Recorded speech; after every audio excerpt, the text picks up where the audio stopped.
Good morning sir, प्रसाद बोलतोय propline.in मधून. Sir आपण 2 मिनिटं बोलू शकतो का आता?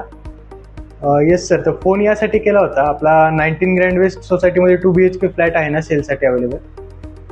येस सर, तर माझ्याकडे त्या लोकेशनसाठी काही शॉर्टलिस्टेड क्लायंट्स आहेत जे की तुमचा फ्लॅट बघू इच्छितात. येस, तर हां सर, मी व्हिजिटला तर येतोच, पण त्याआधी आम्ही फ्लॅट व्हेरीफाय करायला येतो, ज्यामुळे पुढे जाऊन अननेसेसरी व्हिजिट्स टाळता येतील आणि त्याचसोबत आम्हाला फ्लॅटबद्दल पूर्ण माहिती असेल, जेणेकरून आम्ही तो चांगल्या पद्धतीने पुढे पिच करू शकू. येस सर, तुम्ही मला तुमचा कन्व्हिनियंट टाइम कळवा की ज्या वेळेमध्ये मी व्हेरिफिकेशनसाठी येऊ शकतो.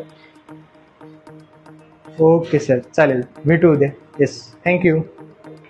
काय म्हणताय? तुम्हालाही तुमचा फ्लॅट विकायचा आहे, तेही लवकरात लवकर आणि हॅसल फ्री, आजच कॉन्टॅक्ट करा propline.in ला.